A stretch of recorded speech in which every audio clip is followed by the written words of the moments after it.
Votre accusateur, c'est Moïse, en qui vous avez mis votre espérance. Si vous croyez Moïse, vous me croiriez aussi, car c'est à mon sujet qu'il a écrit. Mais si vous ne croyez pas ses écrits, comment croirez-vous mes paroles ?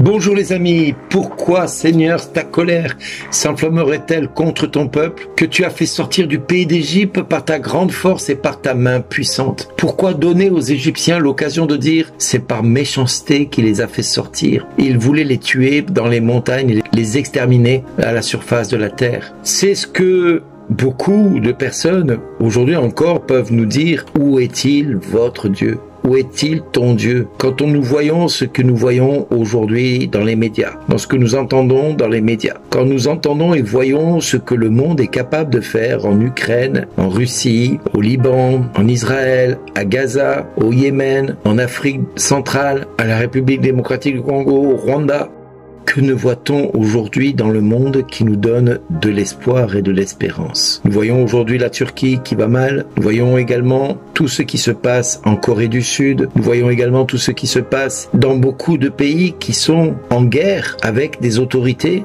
Et nous nous disons, mais où est-il ton Dieu dans tout cela? Où est Dieu? Que fait-il? Existe-t-il? Dort-il? Est-il aveugle? Est-il sourd de voir autant de gens souffrir et endurer ce qu'ils endurent? Où est-il ton Dieu?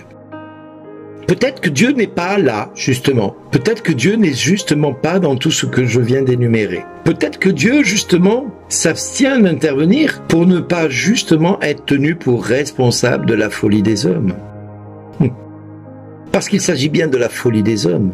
Tout ce malheur, tous ces mâles, tout ce qui est violence est le pur produit de l'action de l'homme sur l'homme. Dieu ne peut pas intervenir sans risquer de briser un serment qu'il a donné à l'homme, sa pleine liberté. La liberté de faire le bien ou le mal, de choisir la vie ou la mort, la bénédiction ou la malédiction. Dieu ne peut pas agir sans risquer de compromettre cette parole qu'il a donnée au monde, sans compromettre l'évangile du Seigneur, sans compromettre l'enseignement du Christ. Le Christ nous a enseigné à aimer notre prochain comme nous-mêmes et le monde a choisi de le détester et d'en faire l'ennemi public numéro 1. Dieu nous a invités à mettre tout en commun afin que personne ne manque de rien et le monde stocke de l'épargne à foison. Le Christ nous a invités à pardonner, à souhaiter du bien à ceux qui nous persécutent, à prier pour ceux qui nous persécutent, à faire du bien à ceux qui nous persécutent. Le monde a choisi de rendre œil pour œil, dent pour dent. Le monde a choisi de renoncer à l'accueil de l'autre dans sa différence. Dieu nous invite à aimer notre prochain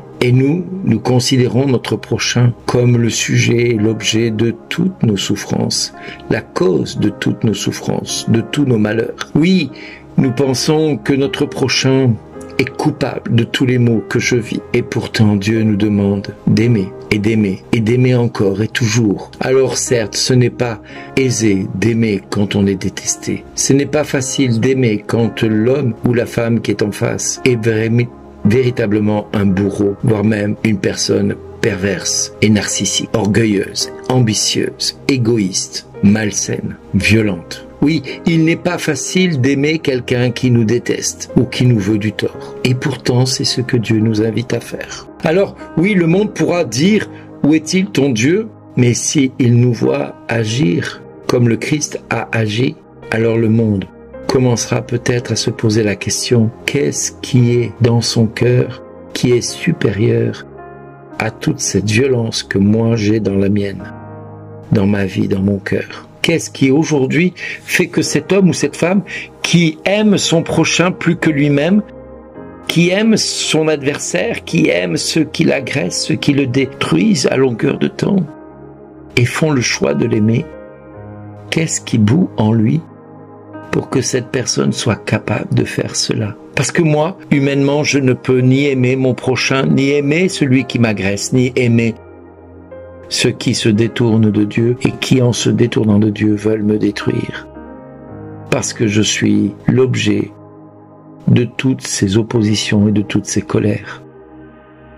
Oui, mon ami, aujourd'hui, Dieu te demande d'accepter la plus grande des missions qu'il ait demandé à l'homme, d'être martyr de l'amour, d'être le martyr de l'amour, d'accueillir l'amour par-dessus tout, l'amour de Dieu pour toutes les circonstances, et de faire de ces circonstances une occasion de louange, un sacrifice de louange. Alors tu pourras rendre grâce à Dieu, parce que tu pourras dire que Dieu s'est éloigné de sa colère, qu'il a oublié nos péchés, et que nous pourrons nous rappeler ce qu'il a fait de beau pour chacun de nous, et rendre grâce à Dieu pour toutes les merveilles de nos vies. Oui, mon ami, si le monde oublie que Dieu les sauve, qu'il a fait des prodiges pour lui, qu'il a accompli des miracles au milieu de son peuple, et qu'il a accompli également des actions terrifiantes au point de manifester sa gloire, eh bien il envoie des hommes comme moi dans ta vie pour que tu te rappelles des merveilles qu'il a accomplies. N'oublie pas ce que Dieu a fait depuis que tu l'as rencontré. Sois devant lui comme un veilleur qui guette dans la brèche, qui surveille et invite Dieu à faire miséricorde. Tiens-toi sur la brèche et intercède pour ce peuple, pour ce monde, pour ce pays, pour que Dieu puisse te dire ensuite merci d'exister.